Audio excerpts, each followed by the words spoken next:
Bonjour tout le monde, j'espère que vous allez bien. On se retrouve aujourd'hui pour Zach en roue libre, 29e épisode de la saison. On va saluer l'invité du jour, la personne qui a accepté de venir en tac-tac comme ça quelques jours avant la réalisation de cette émission, Monsieur The Great Review. Comment vas-tu? Ah, très bien, Zach.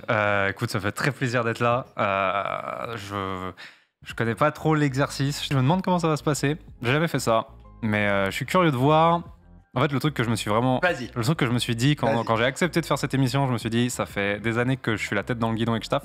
Je me suis jamais posé pour réfléchir à tout ce que j'avais fait. Et je pense que je vais découvrir tout ce qui s'est passé à peu près en même temps que vous. Ça fait forcer comme phrase, je me suis jamais arrêté en fait. C'est peut-être l'occasion de faire le point en fait. Oui, c'est vraiment l'occasion de faire le point en fait. Et surtout après d'avoir des gens qui vont réussir à en savoir un petit peu plus sur toi, de pouvoir discuter. C'est un peu le but aujourd'hui. Tu vois, c'est une longue discussion entre amis, tu vois.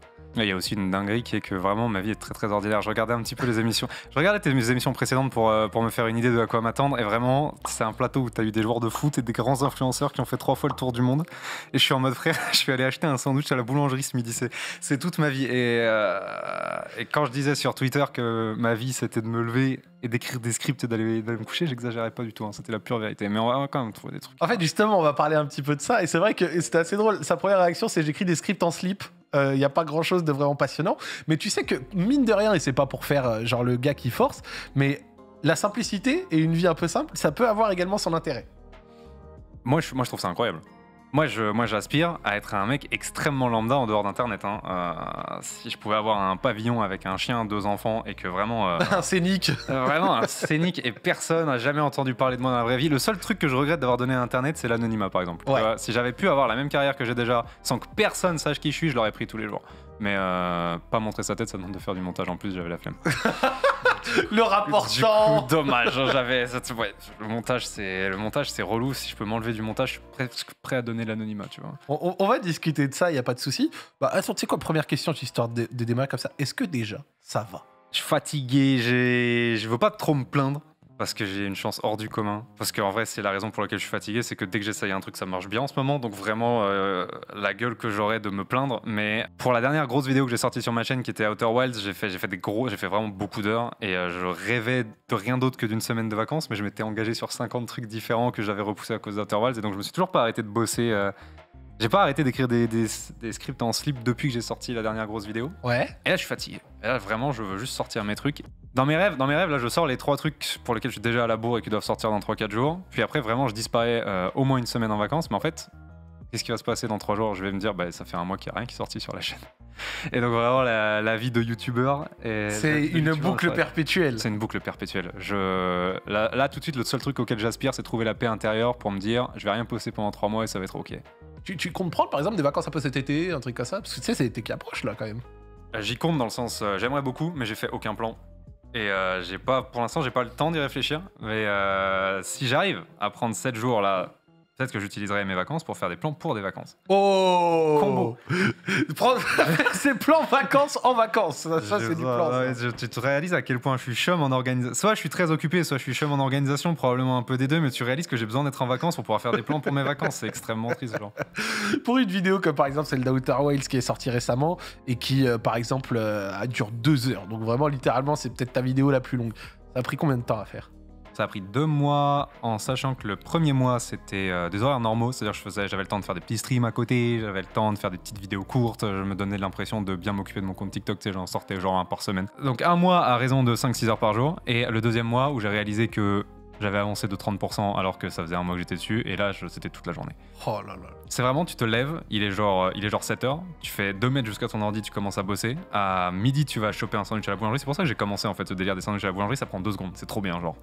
Et tu te remets à bosser, tu t'arrêtes à 23h et tu ne fais rien d'autre de la journée. Oh. Et vraiment, tu lâches ton ordi pour dormir et manger. Et j'ai dû faire ça pendant 1 mois, en plus du premier mois sur Outer Wilds. Et j'en ai barre, je veux des vacances. Mais à la fin, la vidéo, elle doit être irregardable. Tellement t'as passé de temps. Irregardable. Ça crée ce truc infernal où au moment où tu l'uploades, tu sais pas du tout si elle est bien. Genre, y a pas une vidéo que j'ai postée dans la confiance en fait. Tunic, Shia LaBeouf, Outer Wilds, toutes les vidéos récentes, en fait, je les ai tellement vues, revues que vraiment.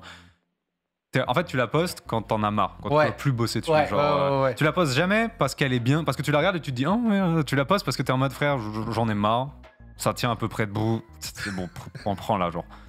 Bah, c'est ouf du coup de voir autant de bons retours à chaque fois, etc. C'est des vidéos, même dans le chat là, ils le disent, c'est des classiques pour la plupart des gens. Et j'en suis incroyablement heureux, mais j'ai vraiment l'impression de jouer à la loterie à chaque fois. Genre, s'il m'avait répondu sur la vidéo Outer Wilds, frère, c'est irregardable, ça dure 2 heures, c'est trop long. Merci pour les efforts, mais elle casse les couilles ta vidéo, ça m'aurait pas choqué, tu vois. J'avais pas d'idée réelle de c'est quoi la qualité du truc avant de l'envoyer et d'avoir les yeux de quelqu'un qui la voit d'un coup pour la première fois. Genre. On va d'abord commencer par ordre chronologique, et pour en savoir un petit peu plus sur toi pour commencer, donc je vais te demander le classique, qui es-tu, d'où viens-tu, et quel a été ton parcours scolaire s'il te plaît. Alors, je m'appelle Augustin. Je viens de Paris. Je suis parisien. Alors, pas pur parisien, parce que techniquement, mes 2 premières années, je vivais à Vincennes. Bon, j'étais à 2 minutes du périph', mais pas parisien. Et puis, on a rapidement déménagé dans le 20e. Et j'ai toujours vécu à partir de. Enfin, les plus vieux souvenirs que j'ai sont dans le 20e. J'ai vécu toute ma vie dans le 20e. Je vivais à Belleville.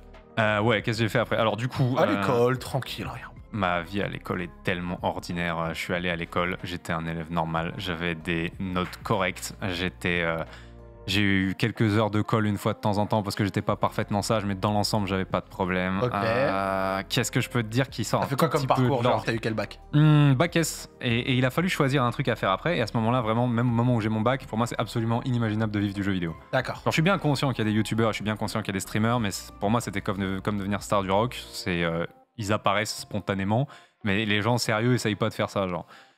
Et il y avait rien qui m'intéressait particulièrement, et j'ai fait du droit. Ok. J'ai fait du droit et j'ai vraiment choisi le droit après le lycée sur l'unique justification de c'est un truc que j'ai jamais essayé encore et sur un malentendu c'est intéressant. Et donc j'ai été accepté à Paris 2. J'ai été accepté à Paris 2 Assas où je suis allé, où j'ai eu une licence, puis un M1 droit, spé droit des affaires que j'ai toujours, très content, que je n'utiliserai jamais. T'as poussé jusqu'au M2? J'ai pas poussé jusqu'au M2 parce que c'est le moment où j'ai commencé à faire du gaming. D'accord. J'étais très e-sport, j'étais très League of Legends et on était dans une période de ma vie où je m'étais fait choper ma vie par League of Legends et ça c'est gravissime. Quand tu essayes d'avoir une vraie culture jeux vidéo, tu sais combien d'années de ma vie j'ai de retard parce qu'au lieu de faire les bons jeux qui sont sortis à ce moment-là, juste je lançais des solo queues, ça c'est terrible en fait. J'en avais marre de faire du droit toute la journée, on devait être genre...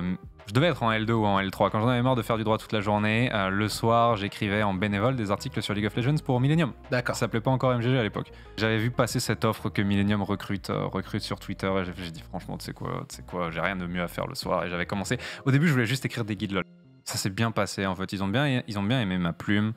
Ils ont bien aimé que je sois sérieux, ouais. J'étais souvent dispo et les articles avaient une vraie bonne tête. Donc je me suis fait remarquer, c'était pas trop dur. Et quand j'ai eu ma licence, quand j'ai eu ma licence, j'ai essayé de prendre une année sabbatique. Et là, Millennium m'a fait frère, au lieu de rien foutre sur une plage à l'autre bout du monde, fais un stage chez nous, ça se passe bien, il nous faut des gens, et voilà. Et je me suis retrouvé dans le gaming comme ça. J'étais tout jeune, tout mignon, j'étais en mode, c'est toujours pas sérieux de gagner sa vie en écrivant sur les jeux vidéo, mais j'ai eu une année sabbatique. C'était ça ou aller à la plage, donc vraiment. Au début, j'étais sur le portail LOL, et en fait, assez rapidement, le monde du jeu vidéo a accueilli un truc qui s'appelait PUBG. Oui. Puis Fortnite. Oui. Et les gens ont découvert qu'être 100 sur une map et savoir s'il y en a un qui va rester en vie, c'est drôle. Il y a eu le délire du Battle Royale qui a commencé et au début, je me suis retrouvé responsable de PUBG. Ok. Pour la simple et bonne raison qu'il y avait plein de gens qui voulaient faire LoL en fait. Le portail LoL a jamais eu du mal à trouver des candidats et moi j'avais envie de changer. Pendant quelques mois, j'ai écrit des trucs sur des chances de loot et sur où faut se cacher sur la map pour avoir les meilleures chances, des meilleures armes. Et puis quand même un beau jour Epic a dit, et c'est là que ça commence à devenir drôle, Epic a dit yo, on a vu que PUBG ça marchait bien et on a rajouté un mode Battle Royale sur notre jeu de zombies. Vraiment un des premiers soirs, j'ai DL le jeu, j'ai fait une game et c'était tellement tôt dans l'histoire de Fortnite que personne ne construisait, tout le monde jouait à Fortnite comme c'était PUBG. Donc j'ai fait top 1, ma première game, sans avoir à taper sur un mur, je me suis retrouvé en mode le jeu est incroyable. Genre le jeu démolit PUBG. C'est un Battle Royale, sauf que c'est beau à regarder, il y a plein d'objets, c'est coloré, je peux mettre mon petit cousin de 5 ans devant. À côté, t'as PUBG, si ta voiture elle frôle un caillou, tu pars dans l'espace. Genre. Ouais. On dirait que ça a été codé par un gars dans son grenier. Et ça a été codé par un gars dans son grenier. Brendan Green, gros respect sur toi, mais vraiment ton jeu, on dirait pas un truc triple A. Et je suis revenu le lendemain matin à Millennium et j'ai dit au boss au-dessus du rédac chef, je lui ai dit frérot, PUBG c'est bien, laisse-moi ouvrir un portail Fortnite. Genre, laisse-moi tout de suite. Et je suis un stagiaire, il en avait rien à foutre, il m'a dit, ah, tu sais quoi, vas-y. On te fait confiance. Le jeu, il t'amuse, écris des... Vraiment, personne n'en avait entendu parler, il n'y avait pas eu le boom. Ça va arriver très vite, mais là, on est genre une semaine avant que les streamers Fortnite commencent à faire des chiffres un peu vénères. Ouais. Et vraiment, à ce moment-là, il me dit, le petit stagiaire a découvert un jeu hier, il est plein d'enthousiasme. Allez, vas-y. Mais c'est beau déjà, parce qu'il aurait surtout pu te dire d'aller te faire foutre. Fais un portail Fortnite, c'est vrai. Et c'est cool de... Oh putain, c'est vrai, bah, tu sais, en moment où t'as dit, il aurait pu juste... Je t'ai trigger quelque chose. Tu m'as trigger. J'ai trigger quelque chose, c'est beau, c'est beau. Les amis, aujourd'hui, le but, ça va être de sortir ses souvenirs de la brume de sa tête en essayant de trigger un maximum de choses. Tu me trigger un souvenir de fou, parce que du coup, je suis obligé de revenir à... Bon, dommage. Je reprendrai... Reprends le temps, tout va bien. Je reprendrai, ça c'est drôle en vrai, je reprendrai l'arc Fortnite dans 10 minutes, mais du coup je vais revenir vraiment à mon premier jour de stage. Je viens de débouler chez Millennium, et c'est la Paris Games Week. Ok. Et à ce moment-là, ma culture jeux vidéo est catastrophique. C'est-à-dire que je suis un gamer depuis longtemps, mais je me suis fait bouffer mes 4 ou 5 dernières années à jouer à LoL, ce qui veut dire que d'un coup j'accuse un retard, et vraiment il faudra faire un jour une vidéo sur les gens qui tombent dans l'abîme League of Legends. C'est... Ouais, bon. Faudra en faire une. Et Millennium c'était l'hécatombe à ce moment-là. Il y avait eu une... je me suis jamais trop renseigné. Il y avait eu une différence d'opinion terrible entre la direction et l'ancienne rédac. Les 3/4 des gros responsables s'étaient barrés. Et quand je déboule chez Millennium, c'est Sam Vostok et des stagiaires. Et le truc phénoménal, c'est quand tu déboules dans une boîte où il n'y a aucune structure, c'est le chaos, tout a cramé, on te laisse faire des trucs super importants d'entrée. Et c'était la Paris Games Week. Et il y a moi... qui ne voulait que parler de League of Legends à la base. Je connais rien à rien. Ma culture jeux vidéo, elle est honteuse. Ils m'ont filé une caméra, ils m'ont lâché dans la Paris Games Week, ils m'ont dit va faire des interviews. Et parce que j'avais le nom d'une boîte prestigieuse comme Millennium, j'ai eu des interviews de fou. Non, tu te rends pas compte, c'est incroyable. T'as pu interviewer qui ? Je n'ai plus jamais eu des interviews aussi high profile que à ce moment-là où j'avais 24 heures d'expérience dans le milieu du journalisme jeux vidéo. C'est une dinguerie cette Paris Games Week. T'as eu qui ? J'ai parlé à Brendan Green. J'ai parlé au fondateur du Battle Royale. Et j'avais genre... j'ai parlé au fondateur du Battle Royale. J'ai parlé à Naoki Yoshida, l'homme qui est en train de solo carry Square Enix. Oui. Et j'en avais rien à foutre à cette époque. Je savais pas qui c'était. Depuis, j'ai joué à FF14. Et aujourd'hui... si je tombais sur Naoki Yoshida, je serais en mode, monsieur, vous avez fait des choses.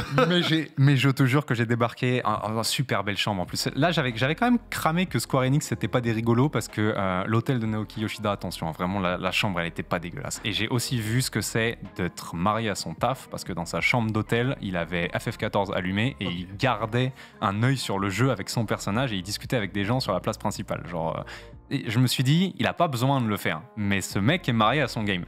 Mais j'étais quand même un sale gosse qui connaissait rien à rien et j'étais en mode, bon frérot, parle-moi de ton MMO et laisse-moi retourner essayer les jeux à la PGW. Bref.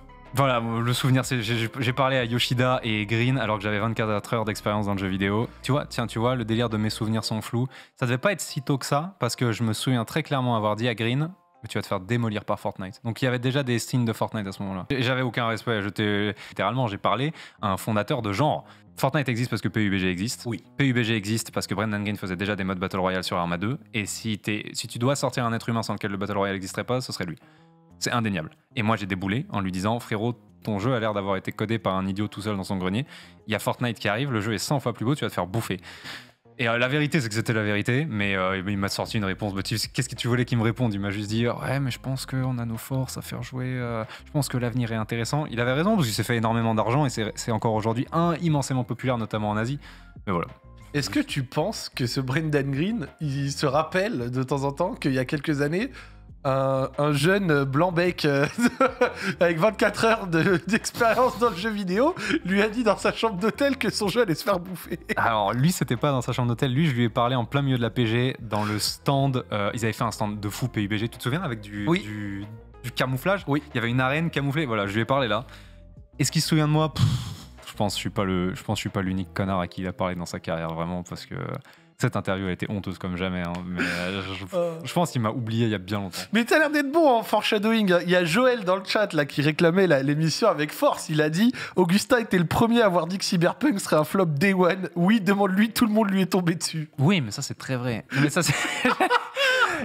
On était envoyé à la Gamescom et il y a notre ami Sam Vostok qui nous avait chopé une chambre catastrophique sous les combles. Sam est un mec que j'adore et Sam est l'une des meilleures personnes que j'ai rencontrées dans le gaming, mais c'est aussi un phénoménal radin. Et vraiment, quand il t'envoie en event, tu sais que la chambre, ça va être une catastrophe. On était à la Gamescom dans cette chambre d'hôtel infernale où il faisait 68 degrés à peu près pendant la nuit. Et c'était le grand événement de la Gamescom, c'est que CD Projekt Red était venu montrer Cyberpunk. Et à ce moment-là, 100% de la planète était persuadé que ça allait être le jeu de la décennie. Et ils nous font rentrer dans cette pièce noire où il n'y a que les journalistes qui ont droit d'entrer. Et ils nous montrent une démo du jeu. Et je vois des événements qui ont l'air scriptés de fou. Genre le mec qui débarque avec sa bagnole et qui essaie de te virer de la route en plein milieu de la mission, alors que évidemment ça se passe pas comme ça dans un jeu en monde ouvert. Je vois le personnage aller chez le Reaper Dog pour se faire poser une augmentation. Et il y a une full cinématique de 1 minute où il se fait poser un nouvel œil et un truc sur sa main. Et là je dis frérot, c'est pas comme ça, ça ne peut pas marcher comme ça dans un jeu vidéo. Soit t'as fait une full minute de cinématique pour toutes les améliorations du game, et ce n'est pas possible, c'est 50 fois trop de travail. Soit t'es en train de te foutre de notre gueule, et rien n'est vraiment vrai dans cette présentation. Et donc je sors en disant, bah, ça a l'air vraiment pas fou Cyberpunk, et tous les journalistes du monde, mais vraiment tous les journalistes du monde sont en mode, bah c'est le jeu de l'année. Et j'ai toujours pas compris. Et à l'heure actuelle, je n'ai toujours pas compris. Je sais pas, du coup. Et qu'est-ce que je disais à la Gamescom? Il s'est passé plein de trucs trop drôles à cette Gamescom. Les bâtards, il y a Sekiro qui s'apprêtait à sortir. Ouais. Il y avait une démo jouable de Sekiro, et pour qu'aucun journaliste puisse la finir, à la fin du premier niveau de Sekiro, ils nous avaient mis un boss de fin du jeu. J'ai déboulé à la booth Sekiro en disant mais moi je vais démolir votre démo. Et je suis ressorti 30 minutes plus tard en mode je comprends pas vraiment, le gameplay a changé. Tous les journalistes sont sortis de la Gamescom en disant Sekiro trop dur. Pas un envoyé d'aucun journal a fini la démo. Et moi après, moi je pensais que c'était vraiment le boss de la fin de la première zone. Quand j'ai réalisé que c'était le boss de la fin de la 10e zone, quand j'ai eu le jeu chez moi, je me suis dit mais ils ont honte. Les bâtards. C'est les bâtards, ils sont sérieux genre. Ok, retournons sur le portail Fortnite. Je suis devenu fan instantanément de ce jeu. C'est aujourd'hui encore, je pense, c'est un des plus grands jeux jamais fait, Fortnite. Et je compte pas le mode zombie, hein. Je parle vraiment de Fortnite Battle Royale. C'est un jeu hors du commun. C'est aujourd'hui encore un des jeux avec la meilleure soundtrack qui soit. Ouais. Personne ne le sait. C'est vrai. Genre, un jour dans le futur, je vais faire une vidéo sur la musique dans le jeu vidéo et je vais mettre une devinette à la fin en mode quel est le jeu récent et ultra populaire qui a une soundtrack hors du commun, et personne ne trouvera que la réponse c'est Fortnite. Donc je suis devenu fan du jeu incroyablement vite. Short, 3 jours après que j'ai convaincu le boss de Millennium de me laisser ouvrir ce portail, il m'a dit t'es un débile. C'est vraiment, ça va jamais marcher. Il m'a dit t'as de la chance, petit stagiaire qui te laisse t'amuser parce qu'il y a PUBG qui existe et ton petit jeu Fortnite là, jamais. Ouh là là. Oh voilà, j'ai décidé de mettre un scud à short gratos en direct. Mais Fonce, profite. Et donc au début je m'occupais bien du portail et vraiment dès qu'il se passait un truc sur le jeu j'en parlais. Les news, les news, j'étais à fond, j'aimais beaucoup le jeu. Oh ils ont upgrade le fusil d'assaut, maintenant il est peut-être un petit peu broken. Oh là là. Et un jour ils ont foutu un lapin, un crabe, un lapin et un animal à la con sur la carte. Et si tu les trouvais les 3, tu gagnais un truc. Et c'était le premier défi. Et Mali, tu vois qui est Mali qui bosse chez Bump maintenant, m'a dit tu sais quoi, il y a probablement plein de gens qui vont chercher. Ils sont où ces trucs? Mali était un mec business. Mali était beaucoup plus mature que moi dans le game. Il pensait déjà en termes de SEO. Moi, j'étais vraiment un enfant naïf. Moi, je voulais parler des trucs fun. Moi, je voulais parler des trucs qui influençaient le fun du joueur. Ouais. Mali m'a pas dit yo, c'est rigolo, il y a des animaux. Mali m'a dit les gens vont chercher ça. Il va y avoir des recherches Google. Donc, du coup, si tu parles de ça, strike. Donc, fais un article. Et moi, j'étais en mode bizarre, toutes ces histoires de vues et de SEO, ça m'a pas l'air très rigolo. J'étais vraiment pas pro. Enfin, T'étais un gamin. J'étais un gamin, mais j'étais en mode, c'est quoi, je vais le faire. Et genre les vues, genre vraiment quand la direction de Millennium a commencé à voir les vues que les guides de défis Fortnite faisaient, j'ai commencé à le faire chaque semaine et ça a commencé à rentrer des vues telles que le site en avait jamais vu. Parce qu'à ce moment-là, les streamers commençaient à exploser, le jeu commençait à exploser, c'était le jeu le plus streamé sur Twitch et en plus ils avaient fait un truc que tu devais trouver chaque semaine. Ouais. Et à un moment, c'est devenu tellement big que la direction de Millennium m'a retiré la main sur le portail parce que j'étais quand même un enfant idiot.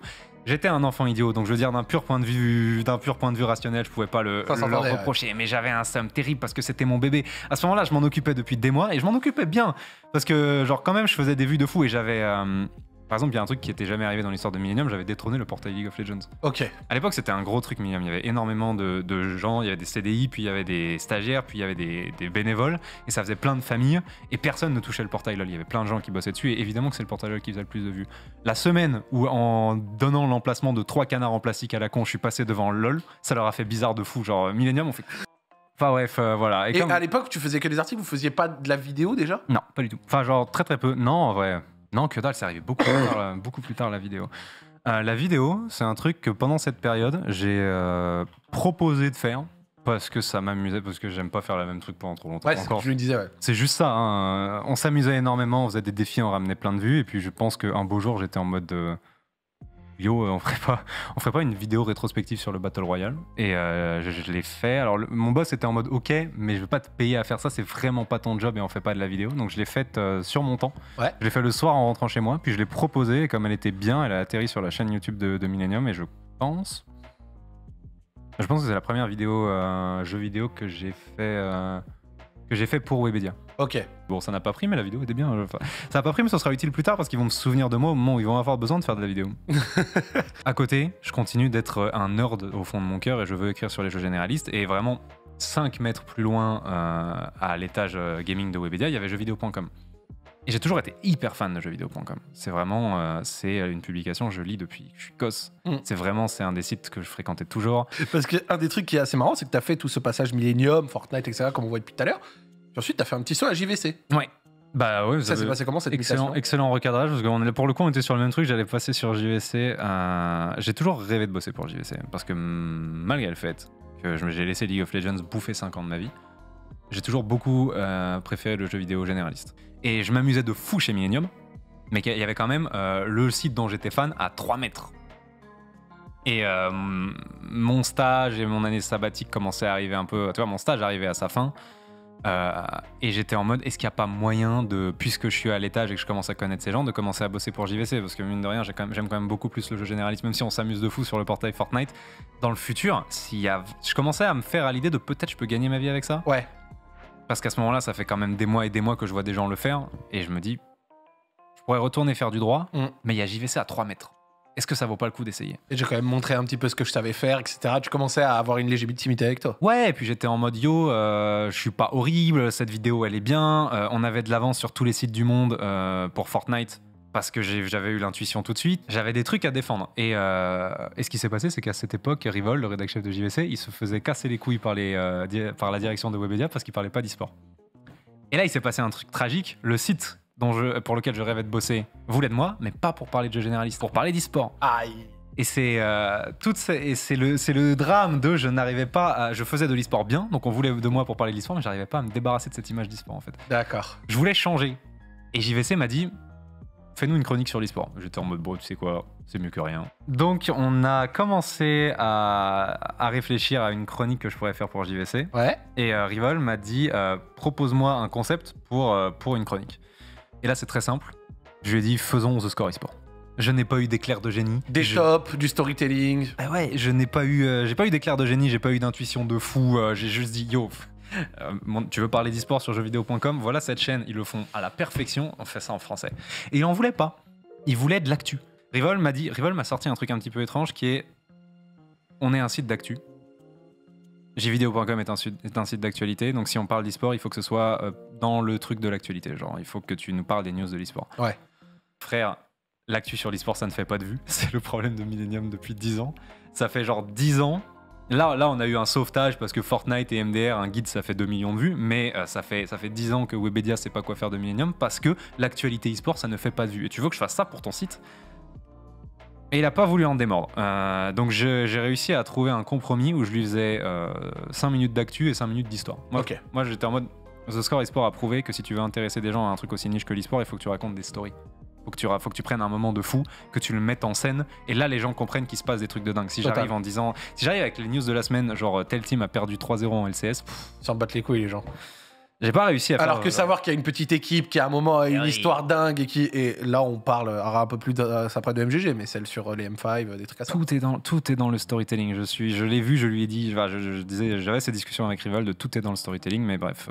Donc on a coupé la poire en deux. J'avais le droit de faire un tout petit peu de storytelling à la fin pendant 3 minutes, à condition que les 2 tiers de la vidéo ce soit de l'actu.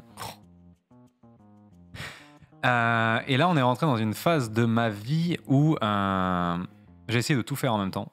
C'est-à-dire que mon contrat avec Millennium était terminé, mon stage était fini. J'étais freelance pour jeuxvideo.com. D'accord. Et comme j'avais conscience que c'est très précaire le jeu vidéo, je gagnais vraiment pas beaucoup de thunes. Et et quand même le droit c'est plus safe, j'ai repris mon M1. Mais D'accord. par correspondance pour pouvoir tout faire. Ok, donc en direct de chez toi, tu faisais quoi? À la fois la Gazette de l'e-sport, le M1, c'était quoi? Je faisais tout. C'est-à-dire que je passais mes journées. Alors j'étais aussi en contrat, et j'étais quand même en contrat pour me faire un petit peu de thune. J'étais en contrat avec Millennium en freelance pour leur faire toujours des articles sur Fortnite. Je travaillais vraiment comme un idiot. Pendant cette année-là, j'ai vraiment bossé comme un idiot. J'avais déjà adopté le délire de se lever, bosser et dormir. Et j'ai fait ça presque toute l'année parce que je me disais. À la fin de cette année, normalement c'est bon, genre soit j'aurai un job dans le droit, soit j'aurai un job dans le jeu vidéo, donc ça vaut le coup de cravacher comme un débile pendant 1 an. Et donc vraiment je faisais études de droit, guide toute la journée et Gazette de l'e-sport, et c'était super chronophage, tout, et ça n'a été possible que parce que les 3 se faisaient depuis l'ordi en fait. Si j'avais pas pu faire les 3 par correspondance, c'était foutu en fait. Donc j'ai cravaché, c'était pas une période très drôle, je m'étais vraiment enfermé, je faisais que bosser à distance en voyant personne toute la journée, je l'ai fait pendant 1 an, mais à la fin de cette année, jeuxvideo.com il y a un de leurs rédacteurs qui est parti. Ouais. Et là il y a un poste de CDI qui s'est débloqué. Une place. Et là j'étais en mode waouh. Et là j'étais en mode en vrai incroyable parce que j'ai toujours rêvé de bosser pour eux, et rédacteur pour jeuxvideo.com c'est un vrai job. Pas un truc stupide genre youtubeur. Ouais. C'est du concret, c'est du taf, quoi. voilà, c'est genre je peux aller voir mes parents et leur dire je suis pas en train de perdre mon temps à gribouiller sur des défis Fortnite toute la journée, j'ai un taf genre et c'est en CDI, c'est à peu près safe, je serai jamais très riche, mais ça me va. Et je pensais vraiment que j'allais avoir ce job. Je l'ai pas eu à la fin, mais j'en étais vraiment sûr. Je me suis laissé aller à croire que j'allais avoir ce job. Ouais, que c'était pour toi. Il y a une grosse partie de je le voulais. En fait, une fois que tu veux quelque chose beaucoup trop, tu n'es pas très rationnel. Et à la fin de cette année, j'avais vraiment tout sacrifié pour ce job. Je voulais absolument être prêt à passer les entretiens d'embauche et à l'avoir. Et donc, j'ai eu mon M1, mais j'ai pas postulé en M2. J'ai pas renouvelé mon contrat avec Millennium. À la fin de cette année infernale, j'avais tout parié pour juste partir chez jeuxvideo.com. Et de fait, jeuxvideo.com était plutôt content de mon taf. Tout le monde m'aimait bien. Tout le monde était d'accord que je préférais le généraliste. Tout le monde avait plutôt des bonnes choses à dire à Webedia. Et même, tu sais, les bruits de couloir, les gens chez Millennium pensaient que j'allais avoir le taf. Mes potes pensaient que j'allais avoir le taf. Et je l'ai pas eu. Pourquoi? Alors, Parce que ça a l'air d'être quand même quelque chose qui t'a marqué. ça m'a marqué C'est de négatif. fou. Ça m'a marqué de fou. C'est la plus grosse déception de ma carrière. J'étais vraiment abattu de fou. Pourquoi je l'ai pas eu? Parce que jeuxvideo.com cherchait quelqu'un de plus obéissant que moi. Parce que pour toutes mes qualités, quand je pense qu'un truc est mal fait, j'ai une grande gueule, genre. D'accord. Et c'est vraiment pas ce qu'ils cherchaient. Il y a eu Quelqu'un de plus gérable, genre du management plus facile. du management plus facile en fait. À ce moment-là, j'essayais, je me disais, je voulais montrer que j'étais capable de faire plus que de l'e-sport. Et donc j'ai envoyé un mail à JVC en leur disant laissez-moi faire un épisode de ça. Genre laissez-moi parler d'un aspect du jeu vidéo. Et ils étaient en mode yes, pourquoi pas. Donc pareil que la vidéo sur Fortnite, je l'ai fait sur mon temps libre en plus. Et j'avais choisi la musique, l'expression de la musique à la fin de Dark Souls 1. Genre vraiment, voilà. Enfin bref, ils m'ont dit oui rapidement en mode bon, il a envie de le faire, on va le laisser tranquille. Mais ils sont revenus 2 semaines plus tard, ils sont revenus vers moi pour me donner des règles plus spécifiques qu'il fallait d'un coup que je suive. Et en fait, une fois que j'avais déjà la vidéo, j'étais en mode allez bien la vidéo. J'ai cut des trucs pour leur faire plaisir et à la fin, on s'est retrouvé dans cette situation bizarre où je trouvais où j'avais déjà cut un max. Je pouvais rien enlever de plus. Et la vidéo faisait genre 1 minute de trop. Il m'avait dit genre la vidéo ne peut pas faire plus de 15 minutes et genre elle en faisait 16. Les règles à la con. Aucun sens. Et on s'est retrouvé sur cette situation absurde. Alors il m'a expliqué, il m'a dit plus les vidéos sont courtes, plus elles ont tendance à faire des vues. Et j'étais d'accord, mais j'ai dit frère, 1 minute. Et il m'a dit non. Je lui ai dit, j'ai eu cette conversation hors du commun avec Rivaol où je lui ai dit frérot, tout est bien, j'ai beaucoup bossé dessus, tous les paragraphes s'enchaînent. Est-ce que tu vas vraiment m'obliger à cut la vidéo parce que je suis d'1 minute au-delà de la deadline? Mais vraiment franco, il m'a dit bien sûr que oui. Genre t'avais des instructions, suis-les. Donc j'ai fini par le faire parce qu'évidemment c'était son site. Ouais, sauf que 7 minutes. C'était son site. Et aujourd'hui encore, si tu vas sur la chaîne YouTube de jeuxvideo.com, tu peux trouver une vidéo de moi où on a l'impression à un moment que je passe du coq à l'âne parce qu'il manque un paragraphe. Ça s'entend pas de fou. Ouais. Ça ne choque pas les gens. On a quand même choisi un endroit où c'était pas trop gênant. Mais un auditeur averti à ce moment-là se dit il saute un peu du coq à l'âne parce qu'il manque un foutu paragraphe. Ça se voit, ça t'a marqué cette épreuve de la minute là. Je suis aigri, tu te réalises pas comme je suis aigri à propos de toute cette histoire. Et donc la vidéo est sortie et j'étais en mode bon bah frère, tant pis, j'ai sorti une vidéo avec un trou dedans, tant pis. Ouais. Et je suis quand même allé à l'entretien d'embauche pour ce fameux poste. Et là, devine quelle est la première question qu'ils m'ont posée à l'entretien d'embauche quand je suis arrivé chez JVC, c'est que je pensais vraiment que j'allais l'avoir ce job. Ils m'ont dit si on se retrouve à nouveau dans cette situation où on te demande de cut un truc, Est-ce que tu le fais? Qu'est-ce que tu vas dire? Et je lui ai répondu honnêtement. Je lui ai dit, si tu me demandes de faire un truc qui me paraît à ce point absurde, bah, je vais à nouveau te le faire remarquer. Je vais pas être un rebelle et poster en secret la vidéo sur YouTube. À la fin, je suivrai la ligne hiérarchique, mais je vais quand même te le faire remarquer. C'est pas la réponse qu'il voulait. Il voulait voir si j'étais quelqu'un qui disait oui quoi qu'il arrive. Oui. Il s'attendait à je cutterais sans rien dire. Il avait besoin d'un mec qui disait oui quoi qu'il en fait, qui expédiait. Et j'ai pas eu le job sur ça. Et de perdre le job sur l'envie de rendre la vidéo bien. Ah, déjà, il y avait la déception profonde de c'est un job dont j'avais rêvé toute ma vie. Il y avait que j'étais dans la merde parce que j'avais résilié tout le reste. Et le perdre sur cette raison-là, ça m'a rendu bête. Genre, ça met le démon. Ça m'a rendu bête. Puis en vrai, c'est même pas une question de est-ce que les formats longs ça marche. C'est. Alors moi, on me dit que je suis pas objectif sur cette affaire parce que je suis aigri. Vas-y. C'est très probablement vrai. Je suis pas objectif sur cette affaire parce que je suis aigri. Mais aujourd'hui encore, vraiment, la position du site, je la trouve absurde. Et ils avaient le droit de préférer les formats courts. Et certes, et c'est vrai que leur stats de l'époque montrait qu'ils faisaient plus de vues si la vidéo était plus courte. Et c'était pas leur job de prédire l'explosion des formats longs. Donc ils ont le droit de m'imposer une limite de 15 minutes.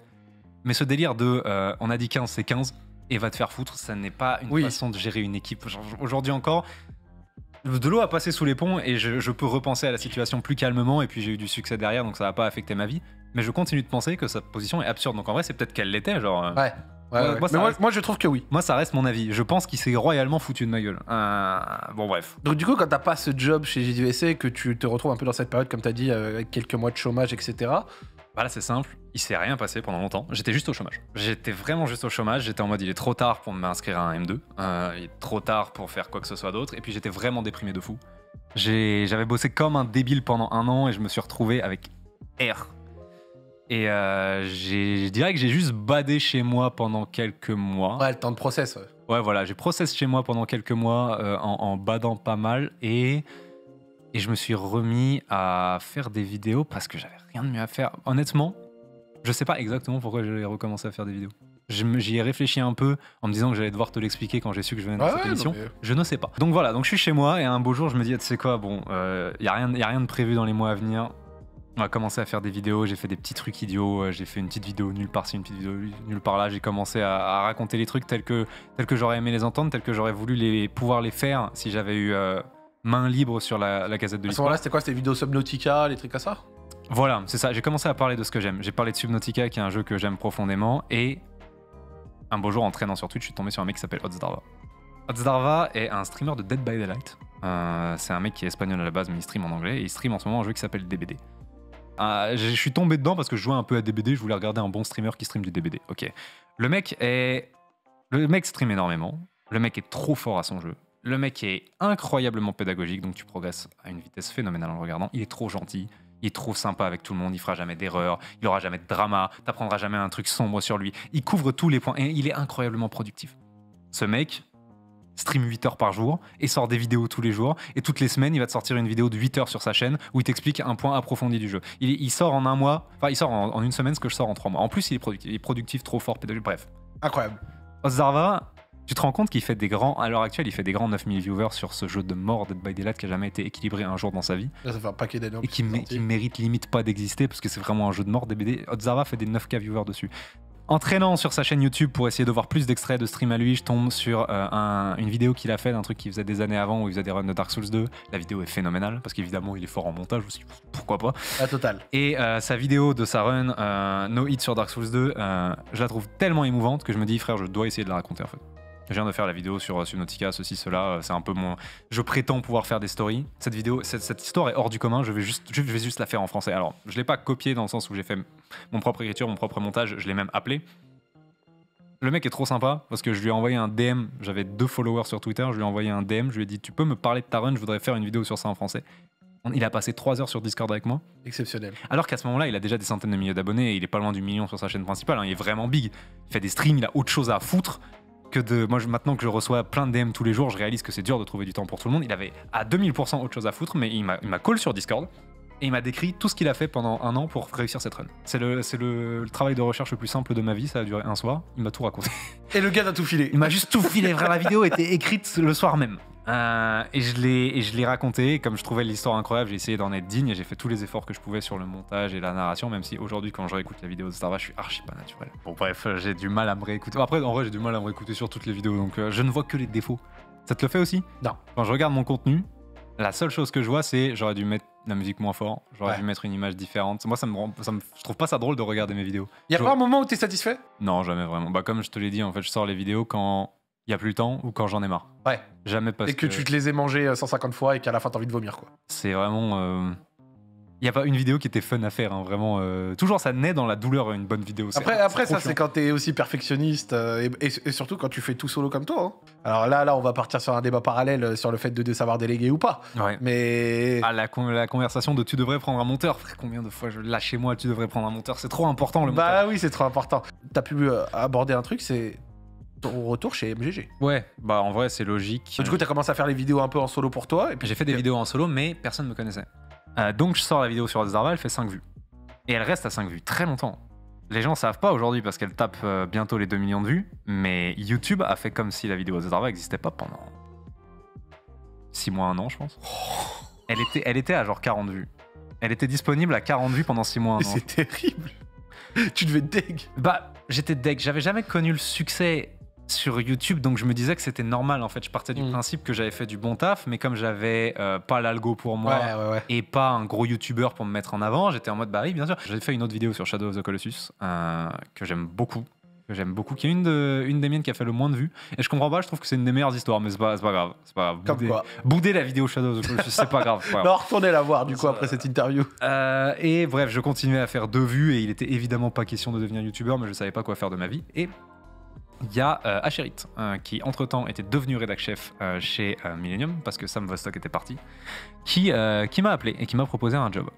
Et donc c'est Asherit qui m'a sorti de ma phase de chômage et de marasme et de torpeur en me disant bah frère j'ai un opening et en plus c'est plus pour faire des articles e-sport, c'est pour faire de la vidéo. Oh là, toi dans ta tête ça a dû faire clic. Bah j'étais en mode trop bien, trop cool. Apparemment la direction de Webedia avait décidé que les vidéos ça ramenait de l'argent et qu'il fallait en foutre partout. Tu sais il y a une nouvelle lubie. Tous les 3 mois il y a une nouvelle lubie et là on était dans la lubie. Les vidéos ça rapporte trop de thunes. Ça rapporte beaucoup plus de centimes à la vue qu'un article écrit.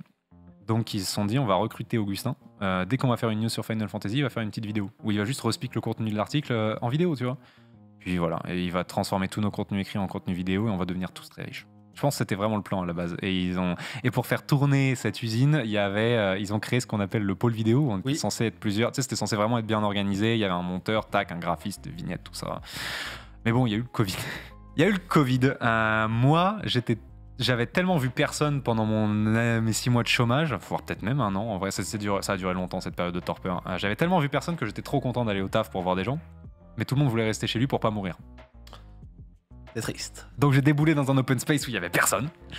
J'ai déboulé dans un open space où il y avait vraiment personne parce que tout le monde était soit confiné, soit ils étaient en mode ils avaient le droit de rester chez eux. Et j'ai commencé à faire des vidéos.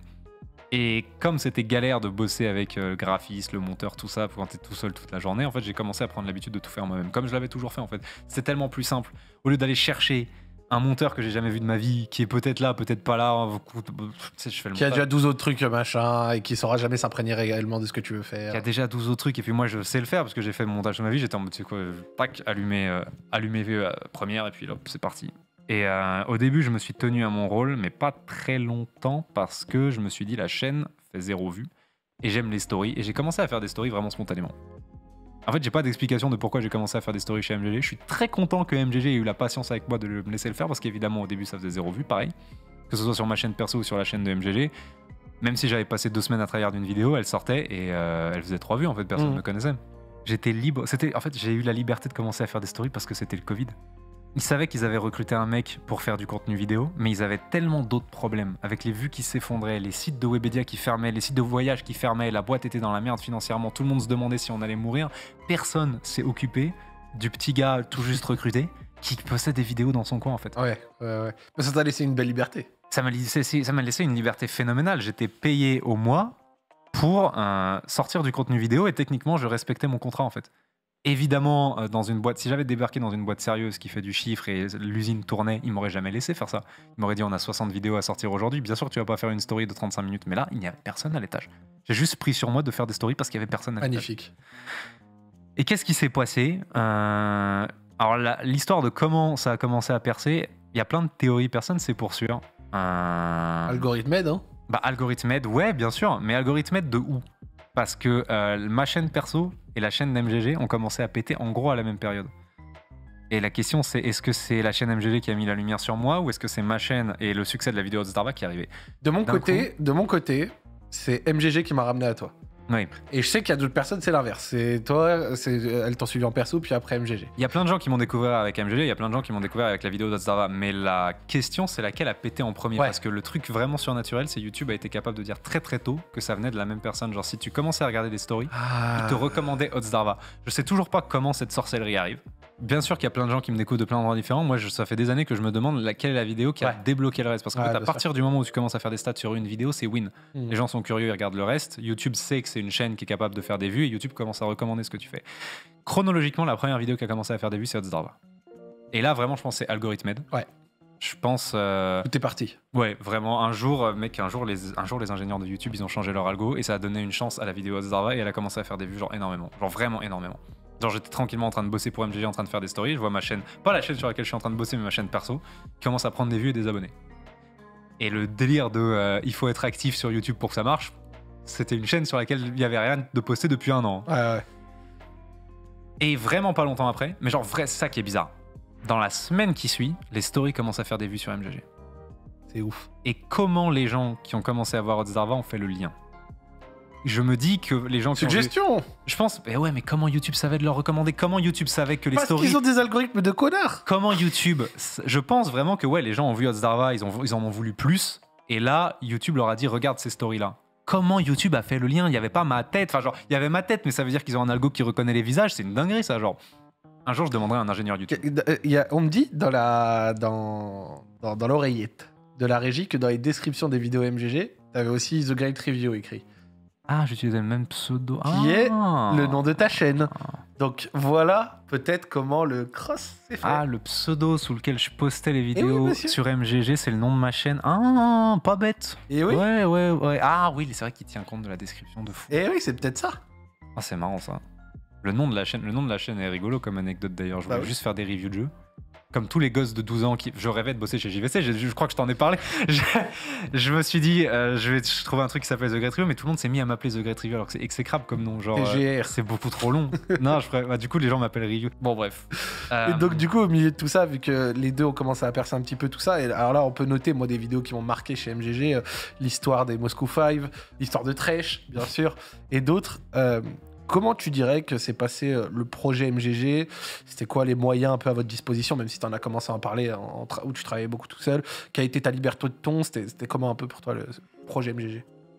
Écoute, en vrai, c'était beaucoup de je fais ce que je peux dans mon coin parce que le projet MGG, malheureusement, du moment où je suis arrivé au moment où je suis parti, il a été touché par le Covid du début à la fin. Il y a des moments où c'était mieux, il y a des moments où il n'y avait plus de confinement. Il y a des moments où... Mais la boîte... tu sais, il y a toujours eu cette règle de la moitié des gens ne doivent pas être là en présentiel. Et donc, en fait, le programme... Enfin, le... Comment ça s'appelle? Pôle vidéo. Le planning. Le pôle vidéo tel qu'il avait été imaginé par MGG a jamais tourné comme il était censé. Ce délire où on était tous au bureau en même temps. Et moi, je fais, j'ai un script. Toi, tu fais le montage, toi, tu fais la vignette. Ça n'est jamais arrivé. Et je suis parti. Pas parce que j'ai eu un désaccord avec le site ni rien. Mais vraiment, le jour où j'ai réalisé que je faisais tout solo. Ouais. En fait, genre, un beau jour, je me suis dit, frère, je fais le montage, la vignette, le truc, le délire. Il n'y a rien. De tout ce que je fais, rien n'est possible parce que je suis chez Webedia. Je peux le faire en slip chez moi. Quelle est la valeur ajoutée d'être ici? Quelle est la valeur ajoutée d'être ici? C'est le salaire fixe. Mais si je reste pour un salaire de Webedia, j'ai pas de raison de rester. Quand tu me demandes comment ça s'est passé le pôle vidéo, vraiment, je venais au taf, je faisais mes vidéos et puis je rentrais chez moi. Et à un moment, j'ai dit, autant faire exactement le même délire, mais pour moi-même, parce que je suis en train de donner des stories à quelqu'un d'autre que moi. Et c'est dommage, en fait, alors que je n'en ai pas, j'ai pas besoin, en fait. Mais j'ai vraiment de bons souvenirs de MGG. J'ai aimé les gens, je suis pas parti en mauvais termes avec eux. Ils m'ont filé la rupture conventionnelle quand je suis parti, parce qu'au tout début, je savais que je risquais d'avoir besoin du chômage pour survivre et ils n'étaient pas obligés de me filer la rupture conventionnelle et ils me l'ont filé. Par chance, très vite, la chaîne s'est mise à marcher. Donc voilà, donc j'ai pas eu besoin du chômage ni rien, mais ils me l'ont filé, tu vois, et ils avaient pas besoin. Donc ouais. Ça, tu t'y es retrouvé quand même. Donc ouais, franchement, et puis ils m'ont quand même payé pendant des mois à faire des petites expériences de youtubeur. Tu vois, tout le monde n'a pas cette chance. Genre, tu réalises, je touchais un petit salaire, mais quand même, je touchais un salaire pour jouer le youtubeur. À cette époque, je faisais 3 vues. C'était avant Code Zdarva pète. Les stories, elles faisaient 3 vues aussi. Et alors, ils avaient d'autres chats à fouetter. Il y a quand même une grosse part de frère, le Covid, la boîte s'effondre. Ils avaient d'autres choses à foutre que de me regarder à la loupe. Mais ils m'ont quand même laissé jouer le youtubeur pendant des mois, genre. Et est-ce que ça aurait changé un truc s'il l'avait pas fait? Je sais pas, parce qu'à la fin, l'implosion, j'ai l'impression, vient de Hot Zdarva. Ouais. Combien de ma carrière je dois à MGG? Quand même une certaine part, parce que quand les gens aiment Hot Zdarva, en fait, quand les gens aiment Hot Zdarva, ils se feront accueillir par des stories que MGG m'a permis de faire.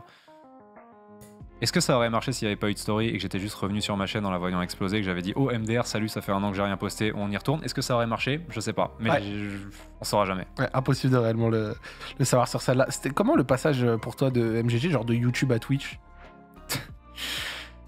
Bon, Twitch c'est drôle.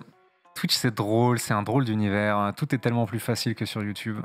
C'est genre faire un très très bon live, genre un live d'anthologie, c'est trop dur. Oui. C'est plus dur que de faire une bonne Ça vidéo. coûte putain de cher, il faut 150 personnes. Ça coûte cher, ou alors il faut vraiment que le mood soit incroyable, que tout s'arrange bien. C'est pas obligé de coûter cher. Je me souviens Kamel qui essaye d'installer son aquarium. Oui, c'est vrai.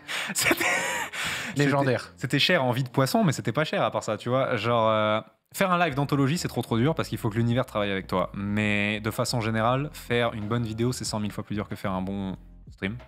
T'as juste à lancer le stream, tu joues, t'essayes d'être un peu rigolo, un peu intéressant, c'est fini. Ce qui me choque, c'est que Twitch paye 100 000 fois mieux que YouTube alors que c'est 100 000 fois plus facile.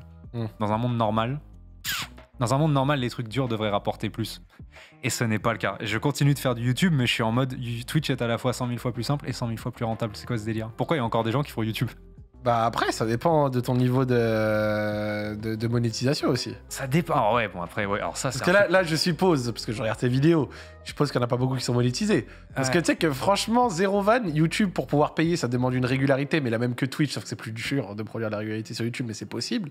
Et à côté de ça, il faut être bien monétisé. Si toi, tu utilises beaucoup de copyright, des trucs comme ça, chose que tu fais quand même beaucoup, ça m'étonne que ça te ramène 3 pesos, quoi. Ouais, mais genre, regarde... Bon, évidemment, Hot Zdarva, elle est démonétisée. Ouais.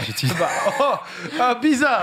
Le mec met du Linkin Park à toutes ses vidéos et après. Il y a 25 musiques dont j'ai pas les droits, même dans Hot Zdarva. Mais honnêtement, même. En fait, le format que je fais fait que les vidéos sortent qu'une fois par mois. C'est ça, et c'est pas suffisant. Ouais. Je ne pourrais jamais gagner ma vie avec YouTube, en fait. Même si j'étais beaucoup plus gros. Genre. Vu que le format que je fais demande genre 1 mois de travail. Je ne gagnerai jamais ma vie avec YouTube. Par exemple, j'ai jamais reçu. Même les mois où j'ai sorti des vidéos qui ont très bien marché, genre le mois de la sortie de Tunic, le mois de la vidéo de Chaya Leboeuf, le mois de la sortie de Airplace, YouTube m'a jamais fait un virement de plus de 1000 balles, tu vois. Ouais, je vois. Même pas de 1000 balles. Mon plus gros virement de YouTube, c'est 800 €. Je vois. Je peux pas taper apparemment plus de 800 € pour. En fait, par mois sur YouTube. Tu as mis le doigt sur la chose, c'est qu'effectivement, à moins que tu aies une chaîne replay où effectivement tu proposes tes trucs de Twitch et là effectivement ça demande moins de travail et là tu verrais que ça peut rapporter. Si tu arrivais à trouver un moyen, peut-être en t'entourant, de pouvoir se transformer ce mois en 2 semaines, je sors des hypothèses bidons, tu vois. Et là, auquel cas, effectivement, ça grimperait, tu vois. Par exemple. En plus, c'est vraiment d'actualité parce que je suis en train de faire la connaissance avec l'argent, les OP, tout ça. Bien sûr. J'étais un mec qui avait vraiment fait la paix avec le délire de je vis de ma passion, mais je gagne 1500 balles par mois jusqu'à la fin de mes jours. Ouais. Et là, ces derniers temps, comme j'ai vraiment gagné, il y a plein d'agences qui me contactent, il y a plein d'OP. Frère, les OP, c'est une dinguerie. Bah oui. Comme j'ai jamais, genre, la vidéo de 2 heures sur Outer Wilds, dans le meilleur des cas, elle va me rapporter, je sais pas, 1200, 1300 balles, je pense. Et j'ai bossé 2 mois dessus. Donc je suis tellement en dessous du SMIC. À l'heure, je suis tellement en dessous du SMIC. Et là, il y a des boîtes qui commencent à débarquer en me disant parle 20 secondes de mon jeu au début, quantité de travail négligeable, et je te file 15 000 balles. Ouais. Le prix d'un encart de 20 secondes au début d'une vidéo qui fait dans les 600 000 vues comme celle, c'est 15 000 balles. Oui. Et je suis en mode, je comprends pourquoi tous les youtubeurs du monde font des OP. Il s'agit pas de gagner 20% d'argent en plus, il s'agit de passer de 1000 à 15 000 balles en fait. J'avais jamais réalisé avant à quel point YouTube paye peu, enfin je pensais, et à quel point les OP payent beaucoup. Genre là vraiment, la semaine dernière, j'ai refusé un mec qui m'a proposé de multiplier mes revenus par mois par 15. En préparant cette émission, et c'est vrai que c'est assez... j'ai parlé avec des gens que tu connaissais, et qui te connaissaient, qui t'avaient côtoyé, et il y en a un, il m'a dit un truc en particulier qui m'a marqué, il m'a dit, genre, review, Genre, c'est trop drôle comment il fait pas du tout les trucs pour l'argent, il s'en bat les couilles. Là, je trouve qu'on s'y retrouve, tu vois. C'est pas que je m'en bats les couilles de l'argent, c'est que rien n'a l'importance de la longévité, en fait. Je veux être vu comme quelqu'un de fiable, je veux être vu comme quelqu'un à qui on peut faire confiance. Ouais. Et j'ai l'impression, bon, je sais pas, encore une fois, je viens de voir les chiffres de ta chaîne YouTube et je comprends toujours pas comment c'est possible. Mais comment dire, Long, quand une vidéo est longue, ça rapporte plus. Si c'est bien monétisé, c'est-à-dire si tout est monétisé, genre ça découle aussi, tu vois. Il y a plein de bails. Après, c'est pas que je m'en fous de l'argent, j'aimerais bien avoir une grande maison. C'est pas crucial pour moi. C'est pas crucial pour moi. Je vois, je comprends. J'ai la chance d'en avoir pas grand chose à foutre du luxe. J'aimerais avoir peut-être une voiture plus rapide et une maison plus grande, mais je sais que ça va pas changer ma vie. Et surtout, je pense que c'est plus important d'être fiable et de toucher à la longévité. Et je me dis toujours que s'il faut faire de la thune, j'en ferai plus tard. Et c'est quand même plus important de maintenir cette relation avec les gens. Quand tu sors un truc, ils savent que c'est bien. Ouais, je suis d'accord. Ça, c'est tout. En fait, c'est tout. En fait, ton avenir est safe à partir du moment où, quand tu sors un truc, les gens savent que c'est bien et ils cliquent. Pas parce que tu les as clickbait ou le titre, c'est un truc choquant. Ils cliquent parce qu'il y a ton nom dessus. Tant que j'arrive à maintenir ce délire de les gens cliquent parce qu'il y a mon nom dessus, en fait, je sais pas pourquoi je me plains. Genre, je gagnerais peut-être un peu plus, un peu moins d'argent selon les mois, mais c'est que mon futur est safe. De fait, il va falloir commencer à accepter des OP. Alors moi, je le vois pas trop pour pouvoir passer à la vitesse supérieure parce que par chance, dans le monde du jeu vidéo, j'ai pas vraiment besoin d'avoir des moyens pour faire des trucs très émotionnels. Carrément. Je pense pas que j'ai ce délire de j'ai besoin de gagner de l'argent pour passer à la vitesse supérieure. Par contre, je pense que j'ai ce délire de il va falloir trouver comment faire des pauses, il va falloir trouver comment être plus productif. Ouais. À un moment, je vais burn out, c'est obligé. Parce que j'ai vraiment rien fait d'autre que bosser depuis que MGG m'a recruté en fait. Quand ils m'ont recruté, j'ai commencé à faire des vidéos non-stop.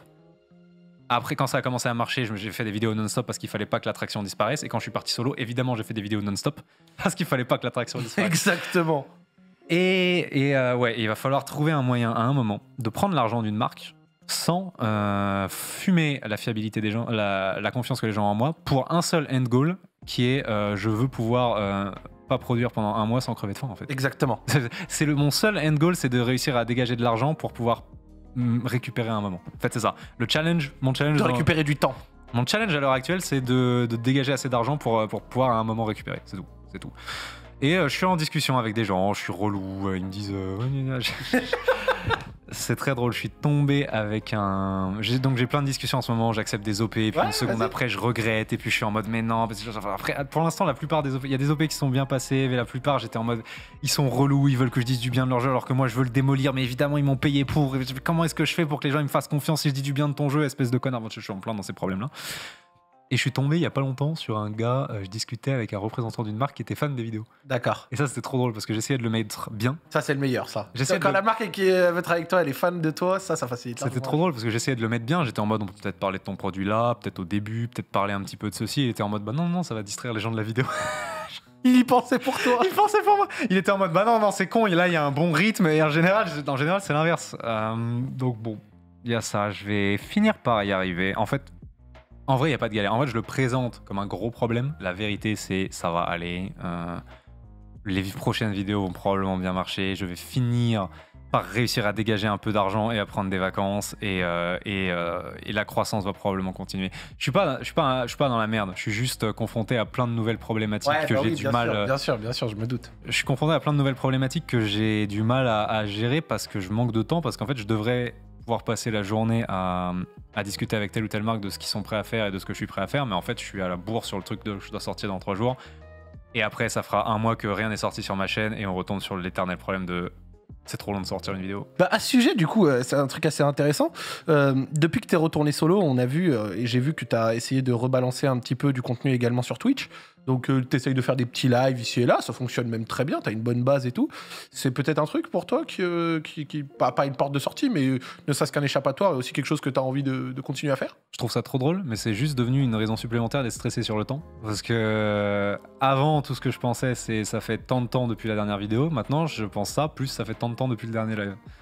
C'est très drôle Twitch, et malgré le fait que ce soit beaucoup plus facile de se faire de la thune sur Twitch, ça c'est vrai par contre. Même quand t'arrives à gérer YouTube comme toi, on est d'accord que l'argent vient plus facilement sur Twitch. Ça c'est un truc de fou. Quand j'ai sorti la vidéo sur Tunic, c'est la vidéo Tunic qui m'a donné une carrière sur Twitch en fait. Tu sais, parce qu'à la fin de la vidéo Tunic, il y a si vous voulez faire partie de la prochaine aventure, elle est sur Twitch. J'étais pas streamer avant, mais au moment où la vidéo Tunic est sortie, j'ai pris 500 subs instant sur Twitch et je sais pas combien de followers. Donc j'ai une carrière Twitch sur cette vidéo. J'ai gagné plus en streamant une journée le lendemain que sur toute la vidéo Tunic. C'est peut-être de là que vient mon biais de l'argent, c'est facile sur Twitch et c'est pas facile sur YouTube. J'ai cravaché un mois sur Tunic, gagné une certaine somme d'argent, et c'était moins que le SMIC. J'ai streamé un jour le lendemain, j'ai gagné plus. Et j'étais en mode... Et ce qui a ramené les gens sur ce live, c'était aussi la vidéo, tu vois. Voilà, mais en fait, la raison pour laquelle les gens continuent à faire du YouTube, c'est le discovery. Les gens te trouvent sur YouTube et les gens te trouvent pas sur Twitch. Mais bon, bref. Et du coup, Twitch, tu dois continuer à le faire? Est-ce que je me vois continuer à faire Twitch? Ouais. Est-ce que je me vois devenir full streamer? Non. Ok. Je serai jamais... J'aime trop faire des vidéos, en vrai. C'est fou que malgré le fait que ce soit ingrat comme ça en termes de thunes, je sais que je vais continuer à faire du YouTube. C'est ce qui rend les gens trop heureux, en fait. Tous les messages, tous les commentaires de gens qui sont heureux après Place, après Outer Wilds, après, tu vois. J'ai jamais réussi à frôler ce niveau de rendre les gens heureux avec un stream. Ouais, et de dopamine. Il est donc hors de question d'arrêter YouTube, en fait. Ça, c'est la meilleure contribution que je peux filer à Internet, en fait. La question que je voulais te poser, c'est comment se passe le processus de création d'une vidéo pour toi? Du thème à la recherche, en passant par tournage et montage. Raconte-nous un peu. Tu t'en doutes, c'est un peu le chaos. Alors, je suis obsédé par le rythme dans les vidéos. Faut absolument que chaque phrase s'enchaîne bien avec la bonne musique, avec la bonne image, qui fait qu'il n'y a pas de 3 minutes dans la vidéo où tu as envie de la cut. Ouais. C'est important pour le watch time, mais c'est important pour mon ego aussi. Genre, je veux que le rythme soit bon, genre. J'ai jamais été capable de fournir ça en travaillant normalement, c'est-à-dire en faisant des recherches, puis en écrivant un script, puis en enregistrant un script, puis en faisant un montage. Je suis obligé de tout faire en même temps. Comment ça, tout en même temps? Je fais tout en même temps. C'est-à-dire que je suis devant mon ordi, je speak un truc, j'écoute comment ça sonne, je me dis ok, je mets un peu de musique dessus, la musique marche pas, et donc je le réécris sur le script et je le respeak. Et je le fais phrase par phrase. Et toutes les vidéos sont faites comme ça en fait. Mais c'est l'enfer. C'est l'enfer. Pourquoi tu crois qu'elle met 2 mois à sortir? Bien sûr que c'est l'enfer. Oh, le process de travail horrible. Le process, c'est pas drôle, hein. Vraiment, ça me... Phrase par phrase avec musique et tentative de réécriture par-dessus phrase à phrase. Alors... Mais tu te rends compte de comment tu t'empoisonnes la vie. Après, attention, le rendu final est magnifique. Et c'est sans doute grâce à ce process. C'est un truc de ouf. C'est grâce à ce process parce que 100% de YouTube, bah genre, écrit un texte puis le speak. Oui. Et ça te démarque tout de suite parce qu'ils n'ont pas l'impulsion de musique sur la bonne syllabe. C'est vrai. Ils n'ont pas la bonne intonation parfaite. T'entends qu'ils lisent des textes. Même les mecs plutôt bons, t'entends qu'ils lisent. Moi, je le façonne phrase par phrase. C'est vrai, on n'aurait pas dit que tu lis. C'est... Alors ça s'entend. Malgré tous mes efforts en post-prod, ça s'entend. Mais la vidéo Outer Wilds, il y a vraiment beaucoup de passages où tous les 2 mots, c'est un record différent. Ce n'est pas une phrase, c'est vraiment je recorde un mot, j'aime pas comment je prononce ce mot, je le refais genre. Attends, mais ta timeline de montage de son, elle vous ressemble à rien. Mais faudrait que tu fasses une photo, frère. Bah, des fois je poste des photos sur Twitter, mais c'est full dézoomé. Les gens se rendent pas compte à quel point c'est le chaos parce que j'envoie la piste de 2 heures sur Twitter. Mais ta piste de son, ça doit être horrible, mot par mot, mais on est où? Ouais, non, mais moi aussi je me dégoûte quand je fais ça. Hein. Je veux dire, y a pas de galère. Non, mais on est d'accord que je suis un sauvageon. Mais t'es fort parce que la finalité est exceptionnelle, donc en soi, on peut pas te le reprocher. Je ne sais pas comment fournir cette qualité autrement, en fait, malheureusement. J'ai essayé beaucoup, notamment quand j'étais chez MGG, qu'il fallait quand même pas trop gaspiller le temps et l'argent de la boîte. J'ai vraiment essayé écrire, puis speak, puis monter, puis basta. Et il y a plusieurs stories qui sont comme ça marche, mais c'est jamais aussi propre. Ouais. Le moment où tu te dis le moment où tu peux l'écouter et tu te dis je suis presque prêt à l'uploader, c'est presque acceptable, c'est quand vraiment t'y vas mot par mot. Ouais. J'assume le choix d'y aller 100% pour la qualité et de pas insulter les mecs qui me demandent quand sort la prochaine vidéo sur Twitter parce que ça prend 2 mois genre. Mais l'envie est là. Ça commence par la recherche et la recherche ça peut être hors du commun, genre Otsdarva te raconte tout en une soirée, ou ça peut être infernal. La recherche c'est le hasard, tu lances un dé, ça peut te demander 6 mois ou ça peut te demander une soirée. Shia LaBeouf et 4chan, c'était impossible. Shia LaBeouf et 4chan, c'était la moitié du temps que j'ai mis dans cette vidéo, c'était la recherche. Parce que tous les gens qui sont liés à cette histoire ne veulent plus en parler en fait. Otsdarva, c'est l'exemple le plus facile de la recherche, et Shia LaBeouf, c'est l'exemple le plus dur, et le reste, c'est à chaque fois tu lances un dé. Ça aussi, ouais. Tu lances un dé. Une fois que tu as fini la recherche, tu as l'option de écrire, speak, et genre pas trop te prendre la tête, ou l'option d'y aller phrase par phrase. C'est la différence entre travailler 2 semaines et travailler 2 mois. Et le pire, c'est que ça te fait pas gagner 50% de qualité, ça te fait gagner genre 10% de qualité. Au-delà de l'ego et de pouvoir dire, allez, je l'ai vraiment fait aussi bien que je peux, sur YouTube, les gens doivent choisir de regarder ta vidéo plutôt que n'importe quoi d'autre. Vu comme ça, Passer une semaine, enfin passer 2 mois de plus pour gagner 10%, c'est pas débile. Et est-ce que, du coup, à cause de ce process de recherche, ou même de réalisation, il y a eu des vidéos qui sont pas sorties? Non, enfin, c'est jamais arrivé parce que je suis jamais prêt à admettre que je les ai abandonnés, mais il y en a qui sont en retrait depuis longtemps. La vidéo sur le cinéma, qui vient de sortir en 2 parties là. Oui. Qui vient de sortir en 2 parties. J'ai commencé à l'écrire en sortant la vidéo sur Shadow of the Colossus. Ok. Donc c'était au moins 1 an avant. C'était quand j'étais au chômage. C'était avant que MGG me recrute. J'ai tellement galéré sur l'écriture de celle-là que je l'ai mise en pause plusieurs fois. Et quand t'en parlais à mes potes, ils se foutaient de ma gueule en mode tu ne la feras jamais. Elle a fini par... Et tu vois, en fait, si même elle a fini par sortir, c'est la preuve que... c'est que j'abandonne jamais une vidéo. En fait, elles sont juste en sommeil. Ok. Si je peux garder le cinéma et pas le lâcher après 1 an et demi, j'ai jamais abandonné de vidéo. En fait, elles sont en pause. Incroyable, ça. Incroyable. Et au niveau des attentes, etc., même sur une vidéo, c'est un truc qui te met plus de pression ou que t'encaisses tranquillement? Non, alors ça, la pression, en fait, je me la mets tout seul. Donc, je me souviens du stress que j'avais au moment de sortir Odzdarva, alors que j'avais 3 abonnés, que je savais qu'elle allait faire 3 vues, et je voulais quand même qu'elle soit parfaite. J'ai déjà max le stress tout seul, en fait. Les gens me mettront jamais plus la pression que moi, donc ça va. Ok, je vois. Donc ouais, effectivement, si déjà toi de base tout seul, t'es déjà un peu à donf, bon, y a pas vraiment... Je suis un grand angoissé, hein. J'ai jamais eu besoin de personne pour avoir du stress. Hein. C'est bon, de ce niveau-là, on est bien. Magnifique. Quel est ton avis sur l'état du média jeu vidéo au global? C'est très dur à prédire parce que toutes les rédactions le font un petit peu à leur sauce. Donc il y aura toujours 1 ou 2 sites qui se débrouilleront pour survivre et les gens diront oh regarde les médias s'en sortent bien. Alors qu'en vrai, moi je pense que on va parler en termes de généralité, ok? Et faudra pas me dire non mais cette rédaction s'en sort bien. Si on parle vraiment en termes de généralité, je pense que les médias vont absolument se faire bouffer. Je pense que les médias jeux vidéo, ils avaient une chance de pas se faire bouffer par les influenceurs. C'était de devenir vraiment des références de qualité. Et ils ont choisi de faire des vues faciles à la place. Et ça, c'est terrible. Genre, évidemment que les influenceurs te bouffent ton public parce qu'ils font les mêmes tests que toi, sauf qu'en plus, ils sont drôles. En plus, ils font des trucs stupides. En plus, ils n'hésitent pas à se mettre bien avec les marques et à dire du bien des jeux, donc ils sont invités aux events, etc., etc. Comment tu veux lutter contre ces gens? Il faut que tu aies genre la position du monde en termes de journal et que tu sois tellement quali, tellement monstrueusement quali. Il y a un problème de fond qui est... le rapport entre les journalistes et les studios est pas égalitaire du tout. Genre, il y a cette rumeur, il y a cette légende depuis des années du chèque d'Ubisoft ou d'Activision pour donner des bonnes notes. Ouais. Ce que les gens réalisent pas, c'est que les studios sont si puissants qu'ils ont évidemment pas besoin de payer quelqu'un pour que leur note remonte.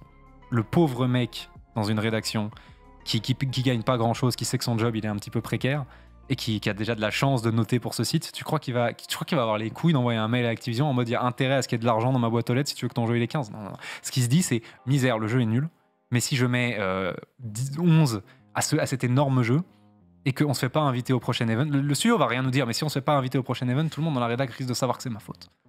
Et le rédac chef... Et devoir porter cette responsabilité-là. Le rédac chef, il va être un petit peu embarrassé. Il va me dire peut-être que tu pourrais lui trouver un point commun. Peut-être qu'en vrai, ça vaut plutôt 13 parce que le rédac chef, ça l'amuse pas de faire ça. Mais il sait très bien qu'il a besoin des studios pour vivre, tu vois.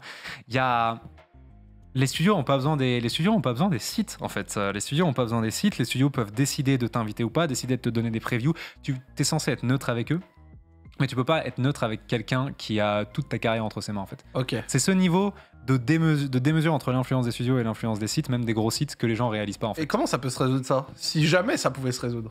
La seule piste que je voyais pour sauver ça, c'était de monter à des niveaux de qualité qui mettaient tout le monde d'accord. Et tout le monde sait qu'on lit les tests de jeuxvideo.com quoi qu'il arrive. Donc le studio est obligé de pas bully jeuxvideo.com parce que c'est un household name. Tu vois ce que je veux dire? On en revient à ce qu'on disait un peu avant en off. Genre, t'es tellement puissant, tellement fort, tellement incontournable que... Tu peux ne pas te faire bully si t'es un nom énorme au-delà de tout reproche. Dans d'autres médias que le jeu vidéo, ça existe encore. Il y a des publications de musique et de cinéma qui sont tellement respectées que leurs rédacteurs n'ont pas besoin de s'auto-censurer, tu vois. Limite, ils font peur un peu. Voilà, limite ils font peur. Tu vois, limite ils font peur parce que tout le monde lit cette publication. Tu sais, la légende un peu du critique culinaire. C'est ça. C'est celui qui est tellement puissant, tellement sa parole est incroyable qu'il se fait sucer par tous les restos. Alors qu'on pourrait se dire qu'à l'inverse, les restos pourraient ne plus inviter ce journal-là et ils auraient plus grand chose à dire. Enfin, tu vois, j'essaye de trouver un peu un parallèle. Mais... Si ça se trouve, on sait pas et on suit pas le monde de la cuisine et peut-être que les critiques se font bouffer par les influenceurs culinaires. Parce que de fait, ça a encore compliqué de fou. Même les sites qui essayaient de faire les choses bien, ça leur a compliqué la tâche de fou que les studios d'un coup puissent juste aller voir des influenceurs qui étaient trop contents de faire des OP. Vu qu'on parlait un peu de l'avenir, un peu média, jeux vidéo, etc. Comment est-ce que toi, tu vois un peu ton avenir? Bah, je suis quelqu'un qui aime bien changer ce qu'il fait, donc je sais pas. En vrai, vraiment là, soyons francs, j'ai aucune idée de ce que je veux dans la vie. J'ai aucune idée de où j'espère être dans 3 ans. À l'heure actuelle, je suis tellement à la bourre sur plein de trucs que j'ai pas le temps d'y penser, mais la vérité, c'est que si j'avais du temps de me poser et pour me demander qu'est-ce que je veux dans la vie, j'aurais pas de réponse. Okay. J'ai toujours été très indécis. Je m'ennuie très vite. Ouais, c'est ça. Et en fait, vu que tu as dit ça dans l'interview à un moment que tu t'ennuyais très vite à faire ce que tu fais, est-ce qu'au final, tu vas pas t'ennuyer à faire ce que tu fais maintenant? Mais il y a un vrai risque. Hein. J'ai la gueule que j'ai avec la chance que j'ai à dire franchement YouTube ça m'ennuie, mais me connaissant, à un moment ça va arriver. Hein. Alors que j'ai vraiment un truc dont tout le monde rêve. Donc je le dis pas trop fort, mais je me connais. Et à un moment je vais faire ouais les stories de jeux vidéo c'est drôle, mais il y a quoi à faire à côté genre. Et j'ai aucune idée de ce que je pense que c'est pas dans ma nature d'avoir un plan. D'accord. Genre je veux pas m'ennuyer et pouvoir payer mon loyer et en vrai je suis heureux. Hein. Pas s'ennuyer, payer son loyer, franchement ça va, t'en demandes pas beaucoup. J'en demande beaucoup parce que gagner sa vie en faisant un truc pas boring c'est vraiment pas donné à grand monde. Et là j'en ai trouvé un, mais tout finit par devenir ordinaire, tu vois. Mais il y a un truc qui m'interpelle. Tu dis beaucoup que t'es à la bourre parce que tu dois sortir un truc dans 3-4 jours, machin. Mais maintenant tu sors plus des choses que pour toi, non? Et non. Alors, j'avais juré de ne plus faire des trucs pour d'autres personnes. Ok. Mais sur ce projet-là spécifiquement, j'ai été contacté par un organisme. D'accord.